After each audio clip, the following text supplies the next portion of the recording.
My boss just shrugged and said, "We're withholding your bonus due to policy reasons." I simply nodded in response. Have you ever poured your absolute soul into something, only to have someone else casually take all the credit, and then, add insult to injury, try to screw you out of your hard-earned bonus? My blood still runs cold thinking about it.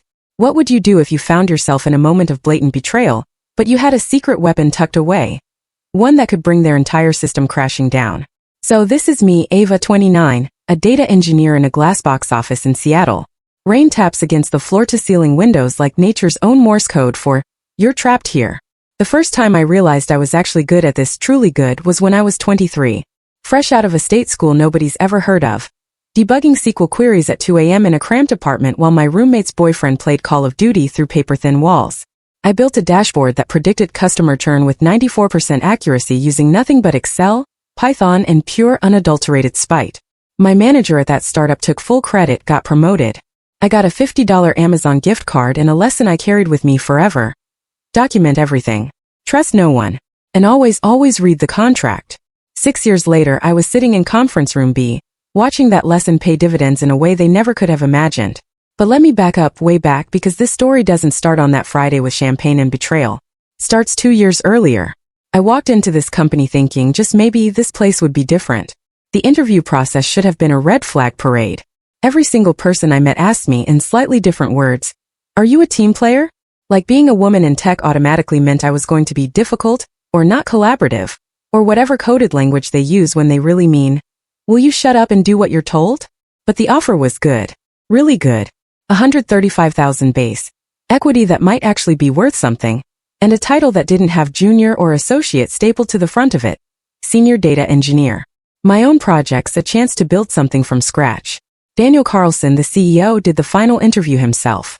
He was one of those guys who talks about disruption and innovation, while wearing a hoodie that probably cost $300. But he seemed genuine when he talked about the company's vision. Building analytics tools to democratize data for mid-market companies.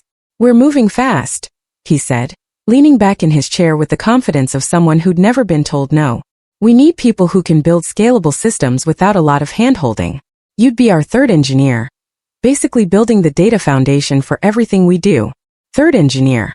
That meant actual impact, actual ownership. "What's the current state of your data infrastructure?" I asked. He laughed. Not a good laugh. The kind of laugh that means, "Oh boy, where do I start?" Honestly, it's held together with duct tape and prayers. "We've got a contractor who's been working on it." He trailed off, making a vague gesture that I would later understand meant, he has no idea what he's doing, and we're too embarrassed to admit we hired him. "I'd need to see the codebase before I commit," I said. Daniel's eyebrows shot up. "Really? Really?" I replied. "I'm not walking into a dumpster fire without knowing what I'm signing up for." He respected that. Or at least he said he did.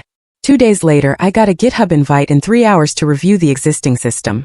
It was worse than I imagined. The contractor, some guy named Blake, who listed 10x developer in his Twitter bio, had built what I can only describe as a database schema designed by someone who'd heard about normalization once at a party and decided it was overrated. Foreign keys pointing to nothing. Tables with names like data, stuff, final v3, actual underscore final. Queries that would make a computer science 101 professor weep. The analytics pipeline was even worse. It was pulling from 17 different sources using hard-coded credentials stored in plaintext files. The whole thing would collapse if someone sneezed near the production server. But here's the thing, I could fix it. I could see exactly what needed to happen. And something in me, that part that can't resist a good puzzle, said, "Yes, let's do this." I accepted the offer. My first day was a Monday in September. Blake was supposed to be there for a handoff. He wasn't. He'd already moved on to his next contract, leaving behind exactly 0 documentation and a Slack message that said, "Code is self-explanatory, LOL."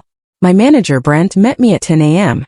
He was 15 minutes late, holding a grande something or other from Starbucks, and wearing a tie that looked like he'd learned to knot it from a YouTube video watched at 2x speed. "Ava, hey, welcome." He shook my hand with the grip of someone who'd read that firm handshakes matter. So Blake had to roll off early. Family emergency or something, but everything's documented, so you should be good to jump right in. Everything was not documented. I spent my first week just trying to understand what the system was supposed to do. I spent my second week understanding what it actually did. By week 3, I'd started a list titled, "Things that will definitely break in production," that grew to 47 items. Brent's management style was what I call aggressive optimism. Every problem was not a big deal, every deadline was totally doable, and every concern I raised was met with, let's just ship it and iterate. The technical debt is significant, I told him in our first one-on-one. We need to rebuild the foundation before we add more features. Right. Totally get that, he said, not looking up from his laptop. The thing is, we've got investors asking for new dashboards by end of quarter. Can you just patch what we have? Make it stable-ish. Stable-ish. That's what he said. Like you could be a little bit stable the way you can be a little bit pregnant. But I needed the job. And some part of me thought I could prove myself, show them what I could do, earn their respect through sheer competence. So I started patching and rebuilding and working weekends because there was no way to do this during normal hours while also putting out the daily fires that Blake's code generated like clockwork. Over the next 18 months, I essentially rebuilt the entire analytics infrastructure from scratch. I migrated us from Blake's nightmare to a proper data warehouse. I built ETL pipelines that actually worked. I implemented monitoring and alerting so we'd know about problems before clients did. I wrote documentation, real documentation, not Blake's code is self-explanatory, LOL. And slowly, quietly, the system started to work. Revenue dashboards that updated in real time instead of whenever the script remembered to run. Customer churn models that actually predicted churn instead of just showing pretty graphs. API endpoints that didn't randomly return 500 errors when Mercury was in retrograde. The company grew. We went from 15 people to 50, from 1 product to 3, from scrappy startup to, we're raising a Series B. And every piece of growth, every new feature, every client presentation, every investor pitch ran on infrastructure I'd built. But here's what nobody tells you about being the person who holds everything together. You become invisible. The system works so people assume it's easy. They don't see the 2 a.m. alerts. They don't see the weekend spent optimizing queries. They don't see the careful architecture that makes everything look simple. They just see a system that works and they assume it's always worked. And they definitely assume that anyone could maintain it. Brent started taking credit for the team's work in meetings. At first, it was subtle using we instead of Ava built. Then it got less subtle. He started presenting my architecture diagrams with his name on them. Started talking about our technical strategy in leadership meetings I wasn't invited to. When I brought it up, he said, hey, we're all team players here. It's not about individual credit. It's about the company's success. Translation. Your work is the company's work, and the company's success is my success. And you should be grateful to contribute. I learned to document everything. Every decision, every email, every Slack message where someone asked me to do something. I kept copies in my personal encrypted folders. Not because I was planning anything, but because experience had taught me that memories are selective, and paper trails are permanent. 6 months before the big launch, Brent hired another contractor. His name was Tyler. He was from Austin. He had a podcast about engineering culture. He charged $250 an hour and claimed he could optimize our data flows in a few weeks. I wasn't consulted about this hire. I found out when Tyler showed up in Slack asking for database credentials and architecture diagrams. Who's this? I messaged Brent privately. Oh yeah, meant to loop you in. Tyler's going to help scale some of the analytics pieces. He's done this at like 5 other companies. Super experienced. I didn't know we were hiring. It's contract work. Not a big deal. Can you get him up to speed? I looked at Tyler's LinkedIn. His experience was creative. He listed lead architect at 3 different companies over overlapping time periods. His GitHub showed repositories that were either empty or forked from other people's work. But I didn't have hiring authority. So I gave Tyler access to a staging environment and sent him documentation.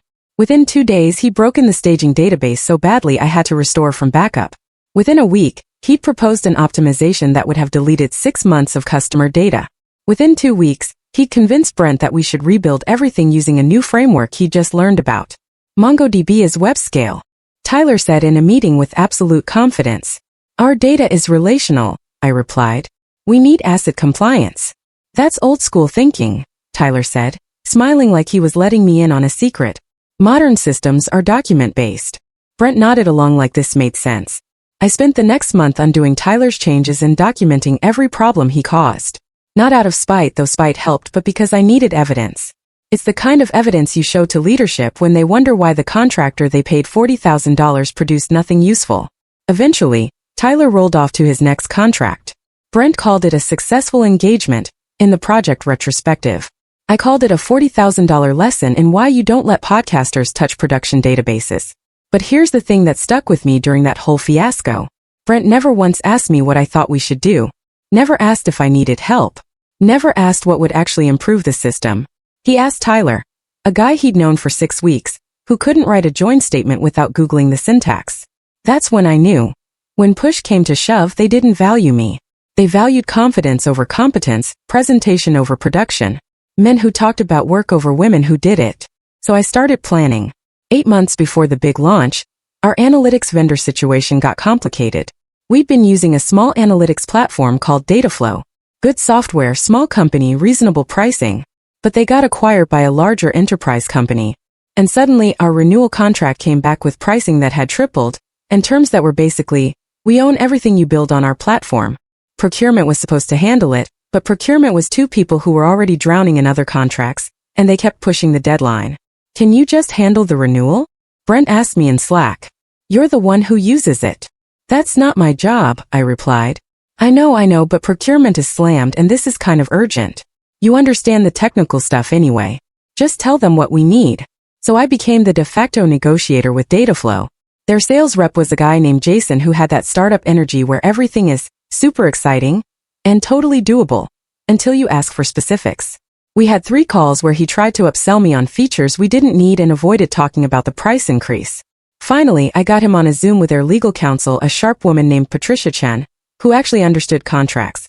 Look, I said, your platform is good, but it's not 3 times the price good. We can migrate to a competitor for less than this renewal cost. So either we get better terms or we're building our own solution. I was bluffing, sort of. We could migrate, but it would take months and destroy several roadmap commitments. Patricia respected the bluff. What would keep you as a customer? Fair pricing and protection. Protection from what? I chose my words carefully. I've been in this industry long enough to know that technical leads are expendable. I built something valuable. Company decides I'm too expensive. I get replaced by someone cheaper who breaks everything. I want contractual protection that my role is valued for the duration of this license. She tilted her head. You want an employment contingency in a vendor contract? I want a clause that says if I'm not in compensated employment status, the license becomes void. If they value the system, they value the person who built it. Jason looked confused. Patricia looked intrigued. That's unusual, she said. So is tripling the price, I replied. She smiled.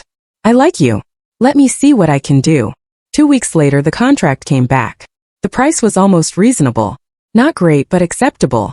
And buried in Appendix C, Section 4.1b, was a clause that made me the designated technical lead whose compensated employment status, including agreed performance bonus, was required for the license to remain valid. If they didn't pay me, not just salary but including bonuses, the license would terminate within 72 hours. I flagged it for Brent, sent him an email with the section highlighted. FYI, vendor-added employment contingency requires my continued employment and compensation for license validity. Let me know if this is a problem. Brent replied. Looks fine. Whatever gets us to sign. I sent the same email to legal, to HR, to procurement. Nobody objected. Either they didn't read it or they didn't think it mattered. I signed the contract. So did Brent. So did Daniel. And just like that, I had insurance. With the vendor situation settled, I spent the next 6 months in what I can only describe as flow state hell. Building, testing, deploying, monitoring. The system grew from a collection of scripts into an actual platform. I brought on 2 junior engineers, Sarah and Mike, who were hungry to learn and actually read documentation. We became a small team, and for a few months I thought maybe this was what it felt like to be valued. Sarah was brilliant with front-end work. She built dashboards that were actually intuitive, which is rarer than you'd think. Mike was a database wizard who could optimize queries in his sleep. Together we built something beautiful. But Brent kept finding ways to remind us who was in charge. He'd schedule meetings during our focus time. He'd change priorities without warning. He'd promise features to clients without asking if they were technically feasible. Can we add real-time sentiment analysis to the customer dashboard? He'd ask, all excited. That would require natural language processing infrastructure we don't have, I'd reply. So like a week or 2? More like 3 months and a dedicated ML engineer. Let's just see what we can do. Translation.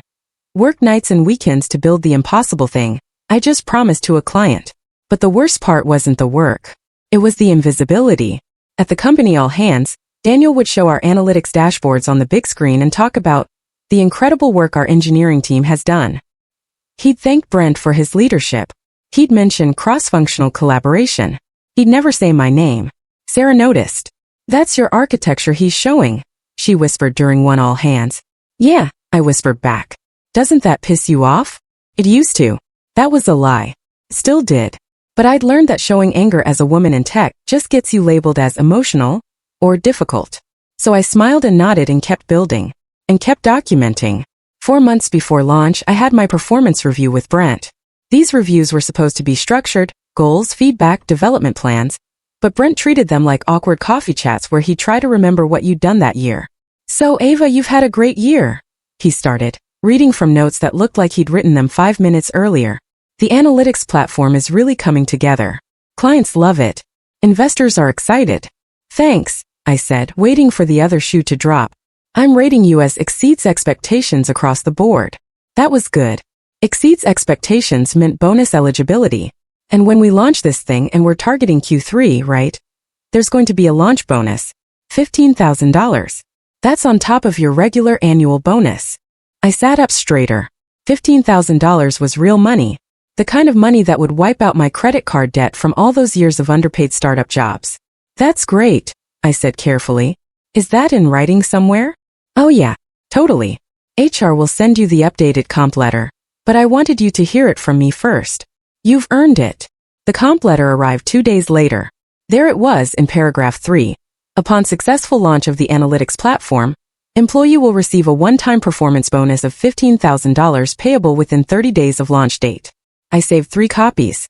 One in my personal email, one in my encrypted folder, one printed and stored in my apartment.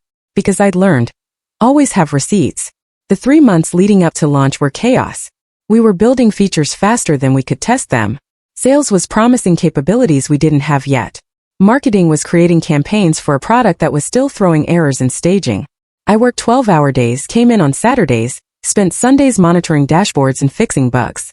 My houseplants died. My gym membership went unused. My friends stopped inviting me to things because I always said no. But the system came together. Slowly, painfully. But it came together. 2 weeks before launch, we did a full-scale load test. Simulated 10,000 concurrent users hitting every endpoint. The system held.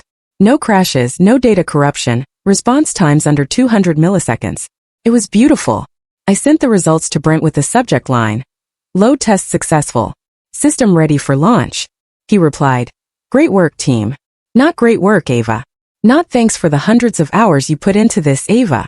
Sarah sent me a private Slack message. "Does he know you built like 90% of this?" "He knows," I replied. "He doesn't care." The week before launch, Brent announced he'd be doing the technical presentation at the launch event. The one where we'd walk through the platform architecture and capabilities. "You want me to prepare slides?" I asked. "Nah, I got it," he said. "I've been close to this project from the beginning. Close to the project." The man who once asked me if Python was the snake one was going to present my architecture to the entire company. I didn't argue. I just made sure Sarah and Mike had copies of all the documentation just in case. Friday, September 15th.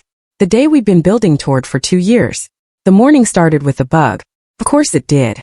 One of the data transformations was failing for European clients because of a time zone calculation I'd overlooked.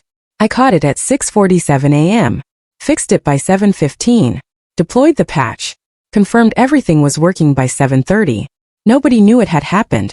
That's how it works when you're good. You fix problems before they become visible.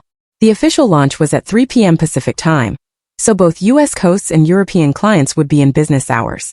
I watched the metrics roll in from my desk. API calls climbing, dashboards loading, data pipelines processing. Everything worked. At 4:17 p.m., Brent announced the celebration in the break room. By the time I got there, people had already claimed the good spots near the TV. The screen showed our main dashboard, the one I designed the UI for, coded the backend for, optimized the queries for. It was pulling live data from 17 different sources, aggregating it, analyzing it, and presenting it in real time. Traffic was 380% above projections. System uptime was 100%. Client satisfaction scores were rolling in, and they were all positive. Someone from marketing, I think her name was Jessica or Jennifer, some other J name that blurred together in the sea of blonde highlights and business casual, popped a bottle of grocery store champagne. The kind that costs $47 and tastes like carbonated disappointment mixed with regret. Brent stood near the coffee station, straightening his crooked tie, preparing for his moment. "Hey everyone," he said, his voice rising above the chatter. "I just want to say a few words about what we accomplished here. What we accomplished, not what I accomplished. This platform represents everything this company stands for. Innovation, collaboration, teamwork." He paused, looking around the room like a politician working a crowd. "And I want to thank everyone who contributed. Product for their vision, sales for their client insights, marketing for their launch support." He went through every department, saving engineering for last. And of course our engineering team led by Eva. Eva. Not even close to Ava. My name was on every line of code, every architectural document, every deployment log. And he couldn't get it right. Some people clapped. Most were already turning back to their conversations, grabbing cake, taking selfies with the balloons that said GOAT in metallic letters that would deflate by Monday. I stood off to the side, holding a paper cup of LaCroix that had gone warm in my hand. I wasn't angry yet, just tired. The kind of tired that settles into your bones when you realize that competence isn't enough. Excellence isn't enough. Building something remarkable isn't enough. Because at the end of the day, credit goes to whoever can talk the loudest and smile the brightest. Then Brent found me near the sink. "Hey, quick thing," he said, already pulling out his phone, eyes darting to whatever Slack fire he was pretending to manage. And that's when everything changed. "Your launch bonus isn't going through this cycle," Brent said, his voice casual like he was mentioning the weather. "Policy stuff. You get it." The noise of the break room faded. The champagne bubbles, the laughter, the congratulations, all of it became a distant hum. "Policy," I heard myself say. "Yeah. Upper management's cracking down on post-launch bonuses. Nothing personal." He was already turning away, already moving towards someone else, already done with this conversation. "Be a team player," he added over his shoulder. "Be a team player." I stood there holding my warm LaCroix, watching him disappear into the crowd. The same crowd celebrating work I'd done. Work he'd presented. Work he just decided wasn't worth paying for. $15,000, written in an offer letter, promised in a performance review, earned through 2 years of weekends, late nights, and sacrificed personal life. Gone. Because of policy. I didn't cry. I didn't yell. I didn't make a scene. I just walked back to my desk, set down the paper cup, and opened my laptop. The encrypted folder was exactly where I'd left it. The contract was exactly where I'd saved it. And the clause, that beautiful, precise, legally binding clause, was highlighted in yellow. Designated Technical Lead A. Lopez must remain in compensated employment status, including agreed performance bonus, or license is null and void within 72 hours of status change. I read it 3 times, not because I didn't understand it. I'd written it. I read it because I needed to feel the weight of what was about to happen. Needed to let it settle like a stone dropping into still water. They thought I was replaceable. They thought I'd accept this. They thought wrong. At 5:02 p.m., I opened a new email to Hannah Wu, our lead counsel. Hannah was the kind of lawyer who actually read contracts, who understood that words mattered, who had zero patience for corporate stupidity masquerading as strategy. Subject: FYI, possible compliance issue. Analytics license. Body: Hannah, looping you in on a potential issue with our vendor agreement. See highlighted section and attachment. Let me know if you need clarification. Ava. I attached the contract. The yellow highlight practically glowed on the screen. No rant, no threats, no emotion. Just information delivered cleanly, with a timestamp and a paper trail. My finger hovered over the send button for maybe 3 seconds. Then I clicked it. The email disappeared into the void. Into Hannah's inbox. Into the official record. The bomb was armed. The timer was set. I closed my laptop, grabbed my bag, and walked out, past the party that was still going. Someone called out, "Great work, Eva," as I passed. I didn't correct them. I just walked to the elevator, pressed the button, and descended. I spent Saturday morning cleaning my apartment, doing laundry, taking out trash. The mindless tasks that make you feel like you have control over something. My phone stayed silent. No emergency Slack messages, no urgent emails. The system was running perfectly because I built it to run perfectly. On Saturday afternoon, I met with my lawyer Patricia Chan, the same Patricia who'd negotiated that contract clause for me from the vendor side, and had since become my personal attorney. She charged $400 an hour and was worth every penny. We met at her office in downtown Seattle, a high-rise with a view of the sound that cost more per square foot than my entire apartment. "Walk me through it," she said, notepad ready. I told her everything. The bonus promise, Brent's casual betrayal, the email to Hannah. Patricia listened without interrupting. When I finished, she leaned back in her chair and smiled. You built a dead man switch into a vendor contract, she said. That's either brilliant or insane. Can it be both? In this case, yes. She pulled up the contract on her laptop, scrolling to the clause. This is enforceable. The language is clear, and you've documented the promise of compensated employment status, including the bonus. So what happens Monday? Monday, their system stays dark until they fix the breach, which means they either pay you what they owe, or they lose access to every piece of analytics infrastructure you built. And if they try to fire me? They can't. Well, they can, but it would make the breach permanent. The license explicitly requires your compensated employment status. Firing you would terminate the license immediately. I felt something in my chest loosen. Not quite relief, but close. What should I ask for? I said. Patricia slid a document across her desk. I took the liberty of drafting a proposal. Assuming they come to you, and they will, here's what I recommend. The document was titled, License Reinstatement and Employment Resolution Agreement. Inside, immediate payment of $15,000 bonus plus 40% penalty for breach, $6,000. Buyout of license clause for $185,000. 1 year's salary, which was cheap for what I'd built. Formal written credit for system architecture, distributed to all stakeholders. Full release from employment with no non-compete enforcement. Written apology from Brent on company letterhead. This is aggressive, I said. This is fair, Patricia corrected. They breached a contract. They devalued your work. They have no leverage. You hold all the cards. What if they refuse? Then you send formal breach notice to the vendor. The license terminates permanently, and they spend the next 6 months rebuilding everything you created.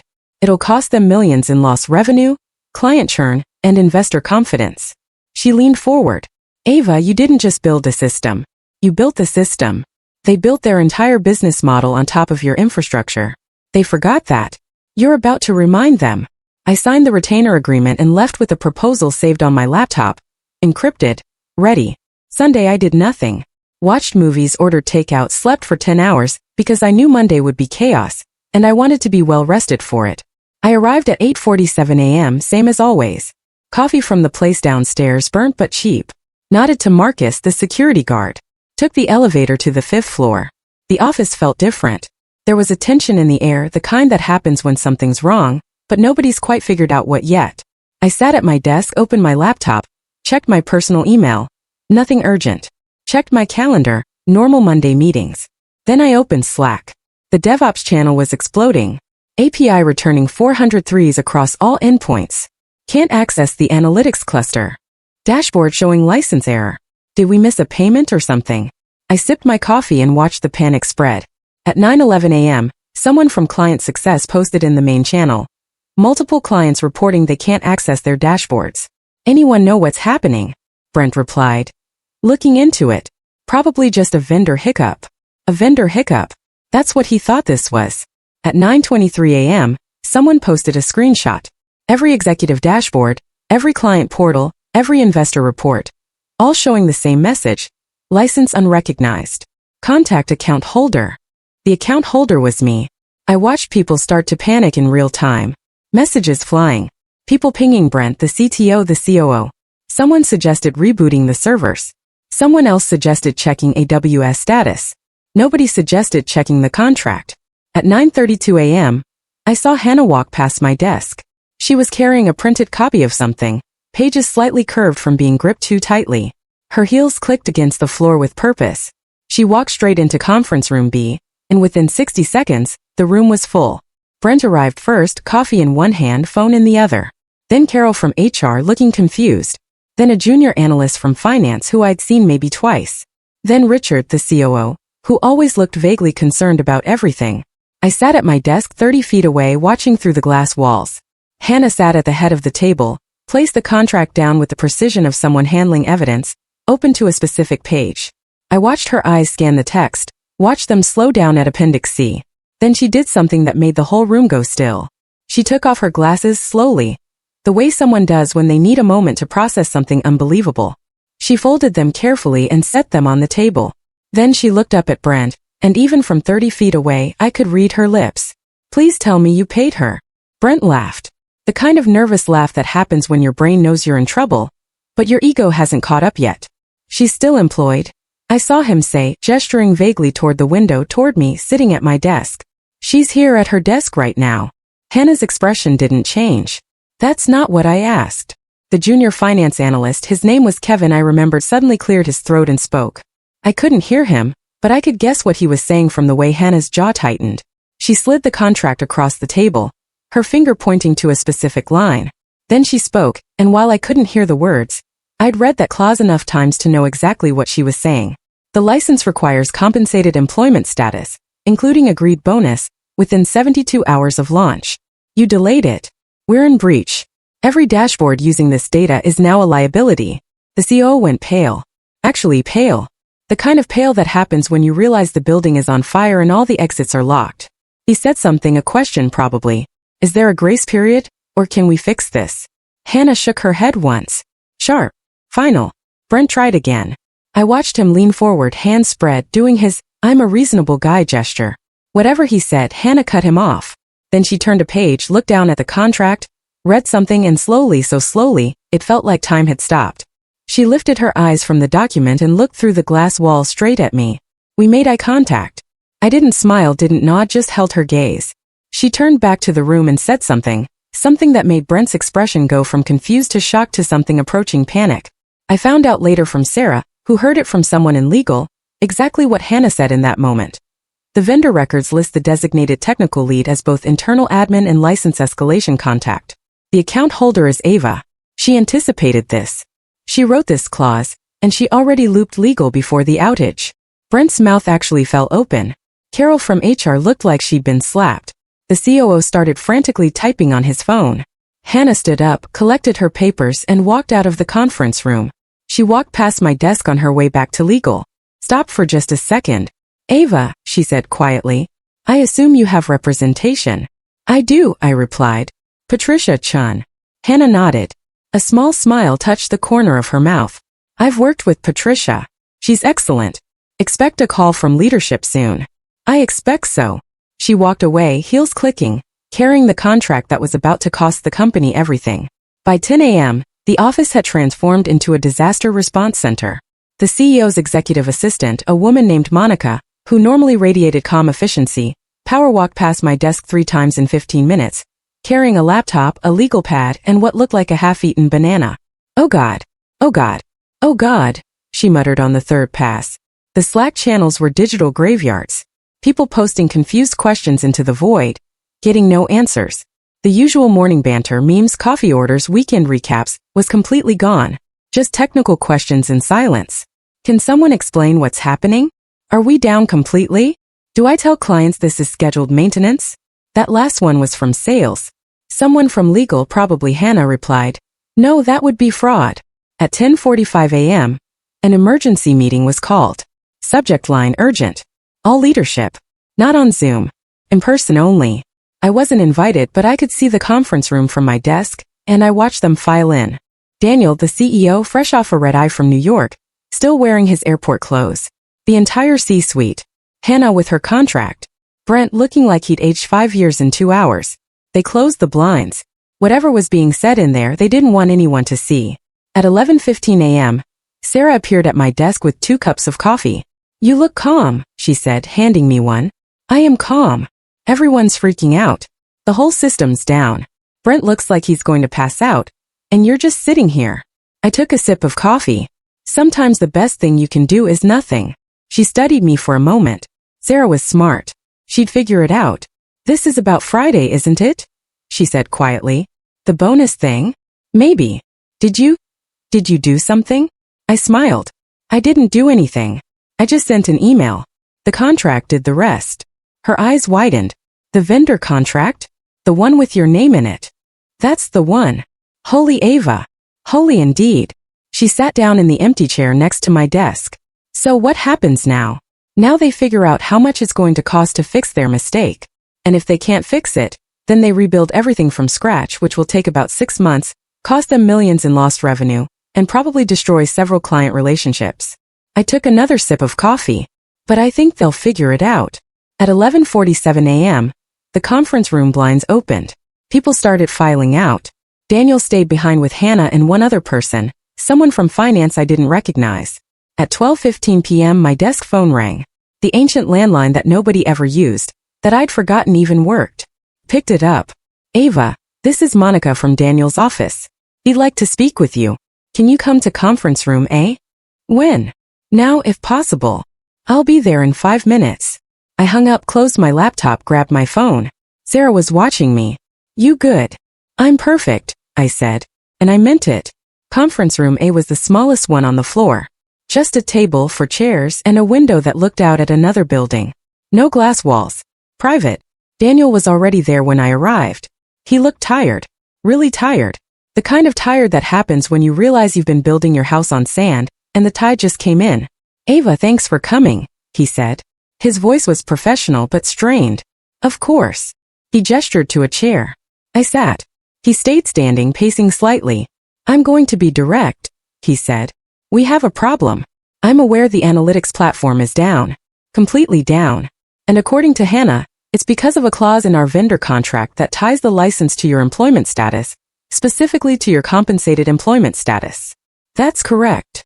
He stopped pacing, looked at me. Did you know this would happen? I knew it was possible. I flagged the clause multiple times when the contract was negotiated. I sent emails to you, to Brent, to HR, to procurement. Nobody objected. But you didn't think to mention it Friday when Brent told you about the bonus delay? I met his eyes. I sent an email to Hannah Friday evening. FYI, potential compliance issue. That's more warning than I was required to give. He absorbed that. Ran a hand through his hair. What will it take to fix this? He asked. I assume you mean what will it take for me to restore the license? Yes. I pulled out my phone, opened my email, and forwarded him the document Patricia and I had prepared. I've outlined my terms, I said. You have until 5 p.m. to accept them. After that, I'll send formal breach notification to the vendor, and the license will terminate permanently. He opened the email on his phone. I watched his expression change as he read. The bonus payment plus penalty, the buyout, the public credit, the release from employment. This is, he started then stopped. Fair, I finished. This is fair. This is expensive. Not as expensive as rebuilding the entire platform. Not as expensive as explaining to your Series B investors why you lost access to your core infrastructure. Not as expensive as the client churn you'll experience when they realize you can't provide the service you promised. He set his phone down. You planned this. I protected myself. There's a difference. You put a poison pill in our contract. I put a clause that ensured I'd be paid for my work. You're the one who chose not to honor it. Silence. Long enough that I could hear the air conditioning humming. Someone laughing in the distance. The muffled sound of someone typing. Can I ask you something? Daniel said finally. Off the record. There's no such thing as off the record, but go ahead. Why not just talk to me? To Brent? Why go straight to legal? I almost laughed. I did talk. Multiple times. I flagged concerns about Blake's work, ignored. I raised issues with Tyler, overruled. I asked for credit in presentations, overlooked. I documented underpayment, dismissed. And on Friday, when Brent told me my earned bonus was being withheld for policy reasons, he didn't ask for discussion. He didn't open negotiation. He just told me to be a team player and walked away. So this is revenge. No, I said firmly. This is consequence. There's a difference. Revenge is emotional. This is contractual. You broke an agreement. I'm enforcing it. He sat down finally across from me, looked at his phone again where my terms were still displayed. You realize if I agree to this, you'll be walking away from the company. That's the idea. You built this whole system. Don't you want to see it grow? I built this system, I agreed. And then I watched other people take credit for it. I watched my manager get my name wrong at the launch celebration. I watched the company value contractors who broke things over engineers who fixed them. So no, Daniel, I don't want to see it grow. Not anymore. He was quiet for a long time. Then he sighed. It was a sound of complete defeat. We should have just paid you the bonus, he said. Yes, I agreed. You should have. At 1:30 p.m., I got an email from Hannah. Ava, Daniel has agreed to your terms with one modification. The public credit will be in the form of a company-wide email, rather than individual communications to each stakeholder. Please confirm if acceptable. If yes, please provide routing information for wire transfer. Hannah, I replied, acceptable. Routing information attached. At 2:15 p.m., Tyler from HR appeared at my desk with a stack of papers. Separation agreement, he said quietly. Legal has reviewed everything. If you could sign where indicated. I read every word, every clause, every line. Patricia had reviewed it over the phone, while I sat in a conference room with my laptop. It was clean. No hidden non-competes, no clawback clauses, just a clean separation with all the terms I'd requested. I signed. We'll need to collect your equipment, Tyler said. Badge, laptop, phone if it's company issued. The laptop stays with me, I said. Personal equipment. Check with legal if you need to. It's documented in my onboarding paperwork. He checked his own laptop. Oh right. Okay, just the badge then. I unclipped it from my bag. The photo was 3 years old. I looked younger, more hopeful. I handed it over. At 3:45 p.m., Mike and Sarah found me in the break room where I was collecting my personal coffee mug. Is it true? Sarah asked. Are you leaving? It's true. Because of the bonus thing. Because of a lot of things. Mike looked devastated. But who's going to maintain the system? You are, I said. Both of you. You know the code base as well as anyone now. The documentation is thorough. You'll be fine. We're not you, Sarah said. No, you're better. You're at the beginning of your careers. You have time to go somewhere that values you. I hugged them both. Brief, professional, but genuine. Can we use you as a reference? Mike asked. Absolutely. I'll write you recommendations whenever you need them. At 4:36 p.m., my phone buzzed with a notification. Wire transfer received. $206,000. I stared at the number for a moment. The bonus plus penalty. The buyout. The price of their mistake. Then I closed the app and went back to packing my desk. At 4:52 p.m., I got a notification that I'd been added to a company-wide email. Subject: Recognition and gratitude from Daniel Carlson, CEO. Team, I want to take a moment to formally recognize Ava Lopez, the architect and lead engineer behind our analytics platform. Over the past 2 years, Ava has designed, built, and scaled the data infrastructure that powers every aspect of our business. From client dashboards to investor reporting, Ava's technical expertise, attention to detail, and dedication have been extraordinary. The system she created is the foundation upon which we've built this company's success. Ava has decided to pursue other opportunities, and while we're sad to see her go, we're grateful for everything she's contributed. Please join me in wishing her well. Ava, thank you for everything. Daniel. It was short, professional, exactly what the contract required. But it was public. Company-wide. On the record. My name spelled correctly attached to the work I'd done. I read it once, then archived it. At 4:58 p.m., I took one last look around my desk, the space I'd occupied for 2 years, where I'd built something remarkable, where I'd learned that remarkable isn't enough if nobody's willing to see it. I grabbed my box. Laptop, notebook, personal coffee mug, the one photo of my nephew, the succulent that had somehow survived my chaos. I walked to the elevator. Marcus was at the security desk. Heading out early? He asked. Heading out for good, I said. He looked surprised, then understanding. Well, Ava, whatever comes next, I hope it treats you better than this place did. Thanks, Marcus. You're one of the good ones. You too. I walked out into the Seattle rain. That light mist that doesn't soak you but reminds you it's there. Called an Uber, and at 5:01 p.m., from the backseat of a Honda Civic that smelled like vanilla air freshener and someone's lunch, I watched my phone light up with messages, Slack notifications, emails, texts from coworkers I barely knew.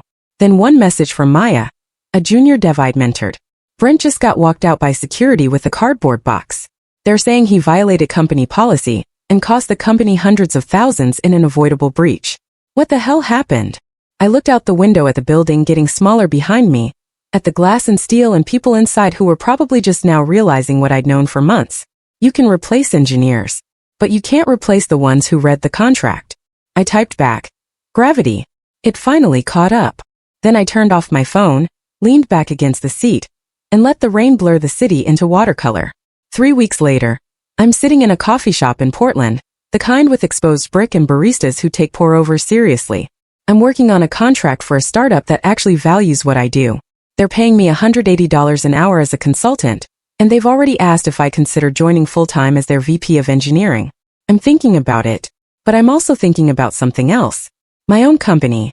I've spent the past 3 weeks talking to other engineers, women mostly, who've had similar experiences. Brilliant people who built things only to watch other people take credit. Who asked to be paid fairly and were told to be team players. who left their companies not because they weren't good enough, but because being good enough was never going to be enough. We're starting something, a cooperative engineer-owned, where the people who build the systems are the same people who profit from them, where credit goes to creators, where team player doesn't mean work for free. It's ambitious, maybe impossible. But then again, people thought building a dead man switch into a vendor contract was impossible too. My phone buzzes. LinkedIn message. I almost don't check it. LinkedIn is usually just recruiters and people I met once asking to pick my brain for free. But something makes me look. It's from Hannah. Ava, thought you'd want to know. Brent's officially gone. Not just fired. Under investigation for systematic mismanagement of vendor relationships and financial impropriety. Turns out you weren't the first person he tried to screw over on bonuses, just the first one who did something about it. After you left, 3 other engineers came forward with similar stories. HR is doing a full audit. The company's fine, by the way. Sarah and Mike are doing great work maintaining your system. They promoted Sarah to team lead. They brought in a new CTO who actually understands technical work. And they're paying the new senior engineer they hired $240,000. Funny how that works. I wanted to thank you, actually. What you did, standing up for yourself, enforcing the contract, not backing down, it changed things here. People are asking harder questions now, reading agreements more carefully, expecting to be treated fairly. Hope you're well. You earned this. And if you ever need legal counsel for anything, my door's open. Hannah. I read it twice. Then I smile. Not the villain smile from movies. Just the quiet satisfaction of someone who played by the rules, read the fine print and won. I close LinkedIn and get back to work. Because that's the thing about building systems. Once you know how, you can do it anywhere. And this time, I'm building something they can never take from me. Have you ever had to pull out all the stops to get what you were owed, or protect your work from being taken advantage of? What's the wildest corporate story you've been a part of? Tell me about it in the comments below.